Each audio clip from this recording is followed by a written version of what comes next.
The sideshow begin. Hurry, hurry, step right on in. Can't afford to pass it by. Guaranteed to make you cry. Let the sideshow begin. Hurry, hurry, step right on in. Can't afford to pass it by. Guaranteed to make you cry. Hey, welcome to Sideshow.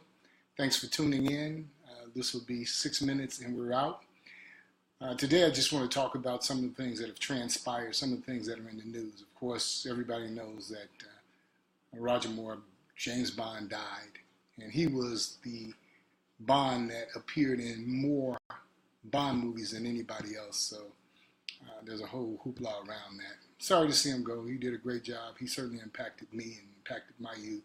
He is exemplified cool at a very early stage of people trying to figure out what cool really was. So sorry to see that. Robert Colbert,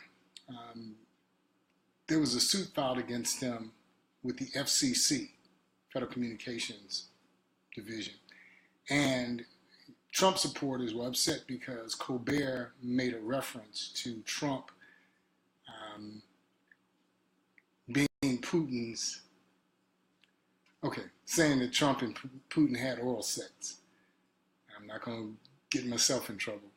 Even though the FCC decided today that there was nothing actionable about that. I guess freedom of speech works. So Trump is really upset and Putin is probably laughing. And Trump supporters are probably plotting to kill Colbert, so he probably needs bodyguards right now. I would suggest bodyguards, Colbert. It was a funny joke, though. They bleeped it, but you knew what he said.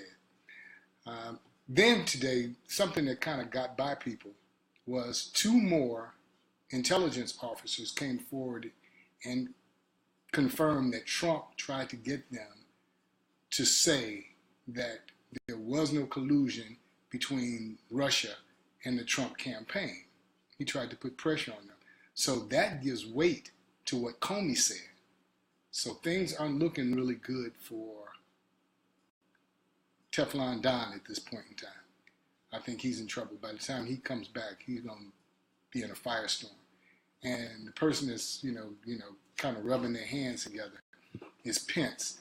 But I want people to recognize that it was one campaign. The Trump-Pence campaign was one campaign. So don't think that if they find that there was collusion that elected Trump, that Pence is going to just step into the Oval Office. It's not that simple. It's possible that he could do that, depending upon what they find, but it's not very likely. The other thing, we had a lot of discussion on Facebook today about the demographics in Chicago. Rahm launched this One Chicago concept, and it's essentially aimed at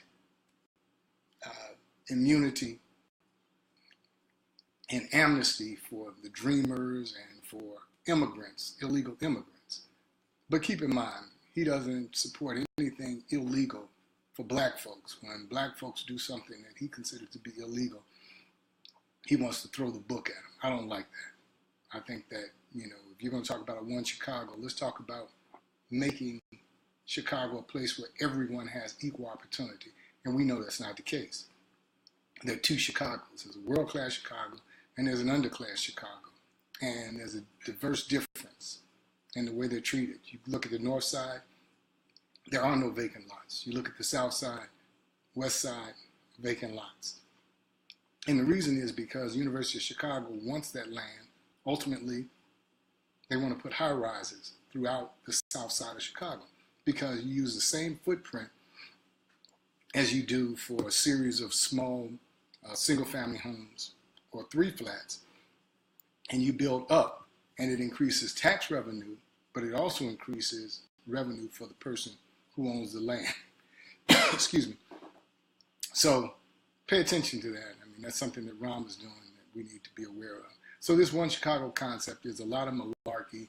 It's to counteract our concept of there being 2 Chicagos because it's real clear. In the numbers that we talked about today, we talked about black unemployment. Chicago has the highest black unemployment of any major city, and they have the highest employment of whites of any city.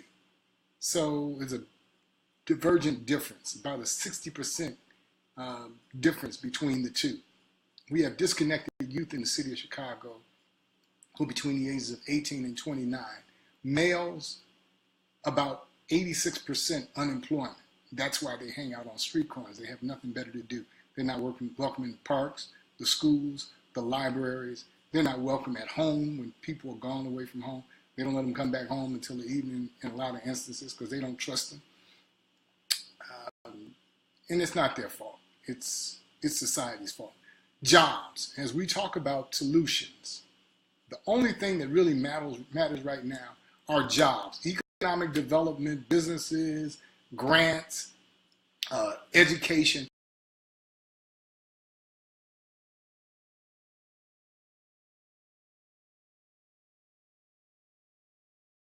Help yourself before you try to put a mask on somebody else.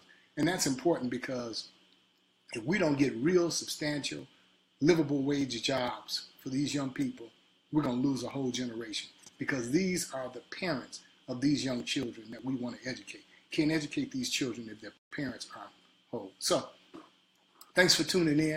I hope that some of this was important. But remember, jobs. It's like with the discussion about reparations. They say, what do you want? Some people say, oh, we want education. How would an education help someone like me? How would an education help you? You're probably through with your education. And if you're educated and don't have a job, it doesn't mean anything anyway. It's zero-sum loss. So jobs now. That's what we have to fight for. There are Shackman exempt jobs in the mayor's office. We don't have our fair share. 47% of those jobs are held by whites. Only 27% by blacks. And only 17% by Latinos. We need our fair share of jobs. We need jobs now for anybody and everybody that wants to work. We need full employment in the city of Chicago. So thanks for tuning in. I'll see you guys tomorrow. Let the sideshow begin. Hurry, hurry. Tomorrow, maybe I'll sing Bring in the Clowns in honor of Rahm and Trump, because those are two clowns. Good night.